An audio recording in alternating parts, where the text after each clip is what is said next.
नमस्कार, मेरा नाम नरेंद्र कौर है और मैं सुल्तान फाउंडेशन की फ़ाउंडर एक नई कहानी के साथ आई हूँ, पीड़ा से प्रेरणा, पेन टू पर्पस की जर्नी में, जिसमें आज मेरे साथ जुड़ी हैं उपनीत कौर जी। नमस्कार। नमस्कार। तो उपनीत जी के 2 बच्चे हैं, ट्विन्स हैं, जिनको माइल्ड ऑटिज़म है। तो आज हम इनसे जानते हैं, आज हम ओटी फॉर किड्स के सेंटर पर हैं। हम जानते हैं कि थेरेपी भी करा रही हैं, कितनी सारी चीज़ों से ये गुजरी हैं और किस तरीके से इन्होंने बच्चों को आज उस जर्नी से लेकर आज इतने पर्पसफुल तरीके में खड़ी हैं। तो इनकी जर्नी जानते हैं पहले। तो उपनीत जी, आप की ज़िंदगी कैसी रही बच्चों से पहले? मतलब एक्चुअली मेरे 12 साल शादी को हो चुके थे, उसके बाद मेरे बच्चे हुए हैं। तो आईवीएफ कंसीव्ड हैं, तो उसमें भी काफ़ी टाइम लगा। फिर अब इनका मतलब 4.5 साल के ये हो चुके हैं। तो उस हिसाब से मतलब काफ़ी लंबा मेरा रहा है कि पहले। बच्चों के नाम क्या हैं? प्रिहुल सिंह एंड एवरिन सिंह। एवरिन और प्रिहुल सेन 2 बच्चे हैं इनके, दोनों ट्विन्स हैं। 2 मिनट का फ़र्क है खाली। हाँ। तो हाउ क्यूट। तो अब वो जब पैदा हुए तब वो उस टाइम पर नॉर्मल थे? एवरिन काफ़ी वीक था। He was just 1400 grams and प्रेहुल वॉज 1800 ग्राम्स। तो एवरिन तो 22 डेज के लिए तो उन्होंने इंक्यूबेटर में रखा था इसको। कौन से हॉस्पिटल में? ये है जनकपुरी में है हॉस्पिटल, नाम अच्छा, जेके हॉस्पिटल। अच्छा, लेकिन उन्होंने आगे कोई मतलब रेफर करा था जहाँ पे इसको रखा था। तो मतलब ये 22 डेज के बाद हम इसको लेके आए थे घर पे। तो ये मतलब जब कंसीव हो गया था तो 3 मंथ तक उन्होंने हमें बता दिया था कि ये काफ़ी वीक है। अच्छा। तो लेकिन फिर हमने कंटिन्यू रखा कि नहीं, कोई ऐसा नहीं है। तो होने के बाद भी अभी भी आप देख सकते हो कि वो काफ़ी वीक है अपने दूसरे भाई से, वो बहुत पीछे है।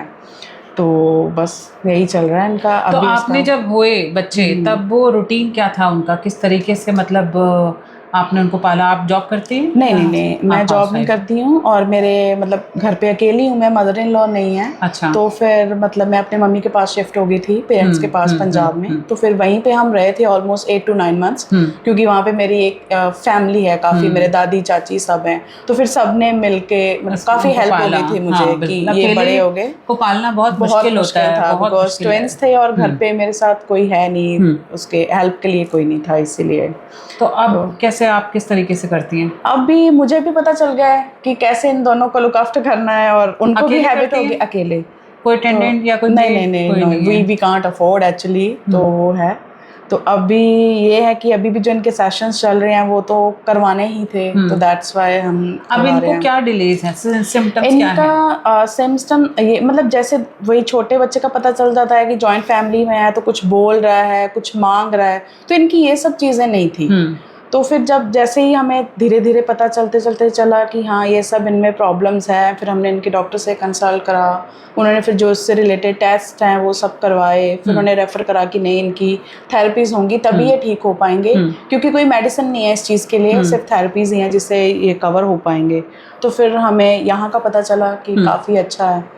तो फिर हम यहाँ पे लेके आए हैं कि इनका होगा। अभी तो इनकी ऑक्यूपेशनल थेरेपी चल रही है, फिर धीरे धीरे वो नेक्स्ट इनका करते जाएंगे, स्पीच पे आएंगे, बिहेवियर पे आएंगे, फिर मतलब कंटिन्यू रहेगा जैसे भी है इनके। तो ये डेली रूटीन रहता है आपका, रोज़ बच्चों को लेके आना? मैं मतलब पहले तो था अपना ऑल्टरनेट डेज पे था, लेकिन फिर इनकी रूटीन नहीं बन पा रही थी कि एक दिन घर पे नॉर्मल और एक दिन यहाँ। तो फिर मैंने अभी मतलब 4 क्लासेस हैं जैसे इनकी, तो मैं मंडे टू वेडनेसडे लेके आती हूँ। फिर एक मैंने सैटरडे हस्बैंड की छुट्टी है, तो एक फिर मैं सैटरडे प्रेफर करती हूँ कि आ जाऊँ। अच्छा। तो ऐसे करके इनकी बनाई हुई है पूरी। तो घर पे फिर आप दोनों बच्चों को अकेले कैसे संभालते हो? मतलब इट्स नॉट ईजी। जहाँ तक मुझे लगता है कि घर भी संभालना, बच्चों को भी संभालना और 2 ट्विन्स, तो फिर आप अपनी ज़िंदगी के बारे में कब सोचते हो? कभी टाइम मिलता है आपको? नहीं मिल पा रहा, क्योंकि अकेली हूँ तो ऑफ कोर्स उनका मतलब करना है सारा। तो अभी तो पूरा फोकस उन्हीं पे है कि ये बड़े हो जाएं तो इनका सारा ठीक हो जाए, क्योंकि अभी ये भी थोड़ा सा हमारे लिए एक टेंशन है ऑफ कोर्स, है ना, क्योंकि नॉर्मल के अकॉर्डिंगली। देखिए ये एक जर्नी है, और जिसमें ये जब ऊपर वाला टास्क दे देता है ना इतनी बड़ी, कि जहाँ पर स्पेशली एबल्ड हो या उनको कोई स्पेशल चाइल्ड है, जैसे ऑटिज्म हो गया, सेरेब्रल पैल्सी हो गई, डाउन सिंड्रोम है, बहुत सारे इश्यूज हैं जो मेंटल रिलेटेड होते हैं, जो डिलेड माइलस्टोन्स में जाते हैं, जिनके पीछे आपको पता नहीं चलता कि कितना टाइम लगने वाला है। ऐसे ऐसे केसेस हैं मेरे पास। तो उसमें जो केयर गिवर्स हैं और वो केयर गिवर्स की लाइफ पूरी की पूरी उनके बच्चों के ऊपर हो जाती है कि वो कंप्लीटली अपने बारे में नहीं सोचते हैं कभी, क्योंकि वो उस जर्नी में होते हैं जहाँ पर उनके बच्चों की केयर हो जाए, उनके बच्चे ठीक हो जाएं, वो उसी प्रे में रहते हैं। तो मतलब मैं as a being a mother also कि मैं भी यही देखती हूँ कि बच्चे को लेके केयर गिवर की लाइफ, मैं पीएचडी कर रही हूँ इसी सब्जेक्ट में। तो मेरा सब्जेक्ट ही यही है कि केयर गिवर्स की लाइफ का क्या उनके बारे में कभी सोचा, क्या उनके बारे में कभी हम अपने बारे में सोच सकते हैं कि केयर गिवर्स टाइम ही नहीं मिलता इस चीज़ का, सिर्फ पूरा दिन को खिलाना पिलाना, वेल ड्रेस्ड हों, साफ़ सुथरे हों, और इन्हीं सब चीज़ों में निकल जाता है। बस अपने लिए तो बिल्कुल नहीं सोच सकता कि हाँ हम एक्चुअली इनके होने के बाद काफ़ी देर तक तो हम घर से ही बाहर नहीं निकले, बिकॉज दोनों को लेके जाना और फिर पूरा दिन इनको संभालना करना बहुत टफ है ये चीज़। अब तो खैर बड़े हो गए हैं, खुद से खा लेते हैं, तो बड़ी सारी चीज़ें मतलब फ़र्क आ गया उनमें। तो अब फिर भी हम थोड़ा कर लेते हैं कि कहीं बाहर चले जाएं या कुछ है। एक्चुअली मैं एम्ब्रॉयडरी आर्टिस्ट हूँ, तो थोड़ा बहुत मैं उस पर भी अब वर्क ऑन करती हूँ कि मैं कुछ ना कुछ करूँ। तो अब फिर मुझे थोड़ा टाइम मिल रहा है, बट पिछले कुछ 4 साल से तो कम्प्लीटली इन्हीं के साथ था सारा। तो आपने आप रहते कहाँ पर है? हम न्यू दिल्ली, न्यू महावीर। अच्छा। तो सुबह से लेके शाम तक सुबह बच्चे कितने बजे उठते हैं? बच्चे जैसे जिस दिन तो यहाँ पे आना है तो 7:30 तक उठ जाते हैं ये। फिर उसके बाद इनको मतलब पूरा ब्रश वगैरह करवाना, खिलाना पिलाना जो भी इनका है। तो नॉर्मल खाना खाते हैं? हाँ प्रॉपर दाल अपने आप खा लेते हैं, ऐसी कोई प्रॉब्लम नहीं है। और इवन एक कुछ गिरता भी नहीं है इनसे, बड़ा प्रॉपरली खाते हैं। और नीट एंड क्लीन रहना दोनों को बहुत पसंद है। इवन यहाँ पे पानी भी लग गया तो पहले एक टिश्यू लेके आएंगे, उसको क्लीन करेंगे, फिर अपना नेक्स्ट खाना शुरू करेंगे। तो उन सब चीज़ों में बहुत है इनका कि हमें बिल्कुल क्लीन रहना है, गंदे नहीं होना है बिल्कुल भी। तो ये सब चीज़ें तो आप बहुत मेहनत कर रहे हो अपने बच्चों के ऊपर। और आप बिलोंग कहाँ से करते हैं? पंजाब, अमृतसर से। अच्छा, आपकी टोन में पता चल रहा है, टोनालिटी हो आ रही है पंजाबी तो बिल्कुल। तो आप देखिए कि एक न्यूक्लियर फैमिली में रहकर भी बीइंग अ फीमेल, वो अकेले अपने बच्चों को, 2 बच्चों को किस तरीके से हैंडल कर रही हैं। और दोनों ट्विंस, और 4 साल के हो गए हैं, 4 साल से उन्होंने अपनी लाइफ को पूरा बिल्कुल कुर्बान कर दिया है।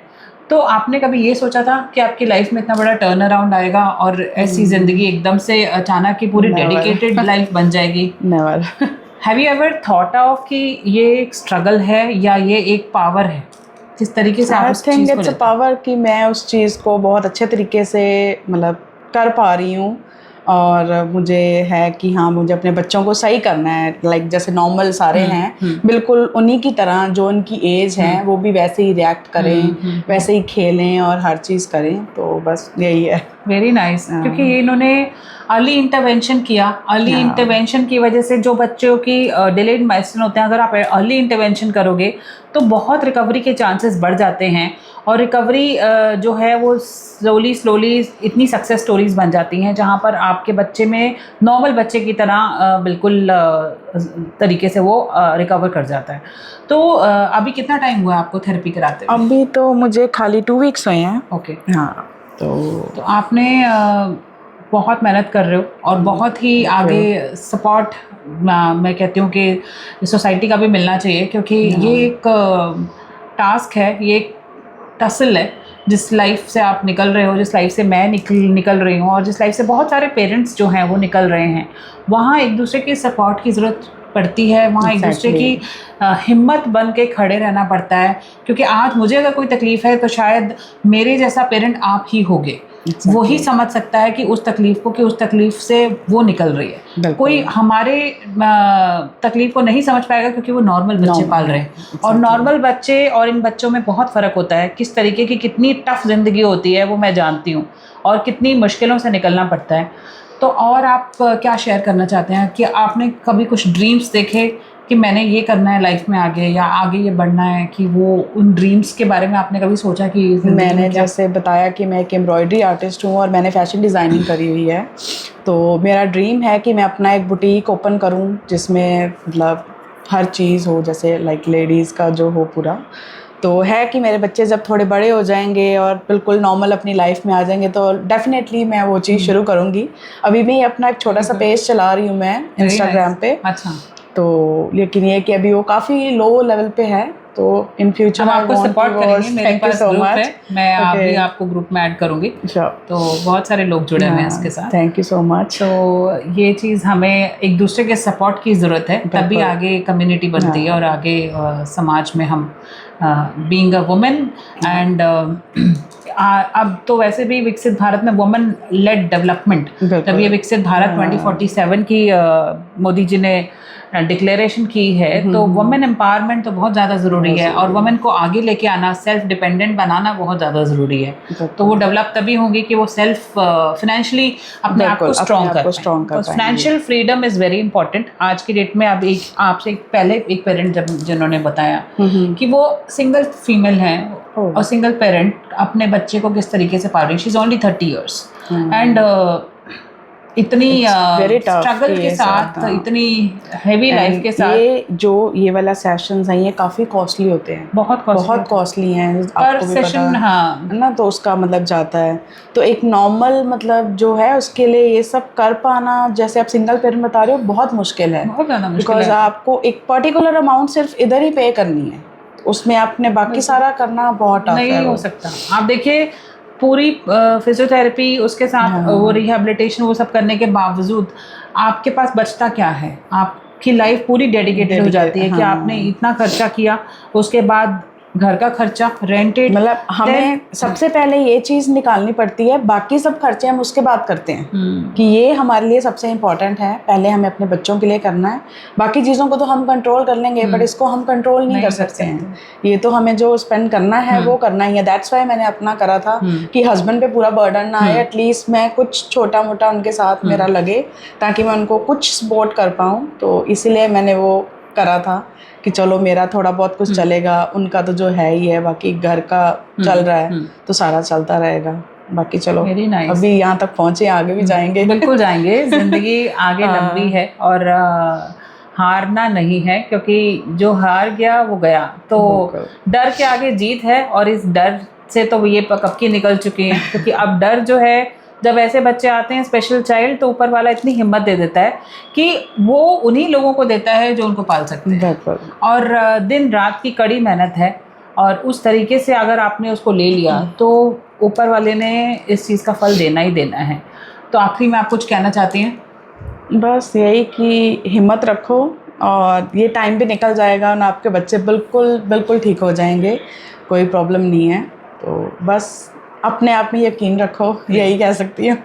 B grateful, have faith in God, this too shall pass. तो ये मैसेज इनका है और इस तरीके से ज़िंदगी को ये आगे चलाती जा रही हैं, बढ़ाती जा रही हैं। तो हमें आप सबके सपोर्ट की ज़रूरत है, आप सबकी मदद की ज़रूरत है। इसमें हमें सपोर्ट कीजिए और आगे इस कम्युनिटी को और आगे बढ़ाइए। शुक्रिया, धन्यवाद।